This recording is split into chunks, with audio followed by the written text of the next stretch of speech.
On the 11th of November 1918, after 4 years of the greatest tragedy ever visited upon humanity, the sound of guns ceased.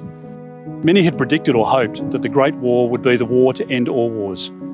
It was not to be the case. For just over 2 decades later, the sound of guns resumed even louder. The horrors of a new world war were to be visited upon a new generation. And just like their forebears, they answered the call to serve and shoulder arms. Ralph Graham Davidson was one such man, one such great Australian. He was born in the small Queensland agricultural town of Warwick, about 160 kilometres southwest of Brisbane. Ralph attended the nearby state school in Carrara. The studious young Ralph won a scholarship to attend Warwick's Scots College. And no sooner had he passed his public examination than the 16-year-old found himself working as a clerk at the local Commonwealth Bank.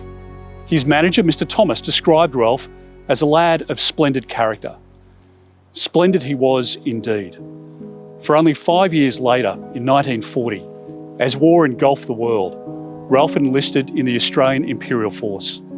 Corporal Davidson saw action in Syria in 1941, and in 1942, he found himself in Papua as part of a crucial Allied campaign. The Imperial Japanese forces had been defeated during the Battle of the Coral Sea and denied the opportunity to take Port Moresby via a naval assault. And so they turned their attention to taking the city via land across the Owen Stanley Range. Standing in their way were the dogged Australian forces who knew that if Port Moresby fell, it would be a strategic base from which the Imperial Japanese forces could isolate or indeed attack Australia. From July to November of 1942, the two sides engaged in jungle battles along and around the Kokoda Trail. Corporal Davidson and his band of brothers from the 2nd 25th Australian Infantry Battalion joined the fray in September. The intense close-quarter fighting was vicious with frequent hand-to-hand combat.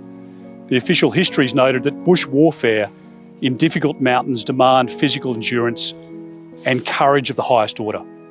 Despite exhaustion, the Anzacs didn't just delay the Imperial Japanese advance, they put their enemy on the back foot. Come November, the Australians moved on the Japanese defensive positions in and around the village of Garari. The battle raged for 7 days as the Australians endeavoured to outflank the tenacious Japanese. Bayonet thrusts, volleys of bullets and exploding grenades turned forest clearings into grim killing grounds. But the Australians prevailed, and the Battle of Garari became the last major engagement on the Kokoda Trail. Thanks to those who fought and died in Papua, the Imperial Japanese forces were again denied the prize of Port Moresby. Indeed, in Papua, Australians helped turn the tide of the war.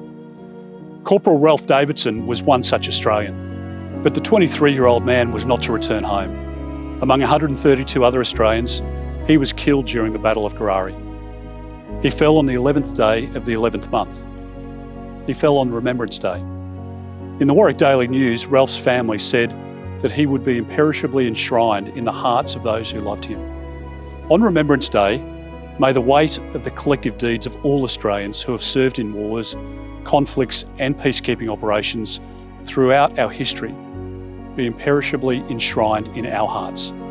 May the sacrifice of so many in war forever reside in our national consciousness, so we never become cavalier about our duty to preserve peace, lest we forget.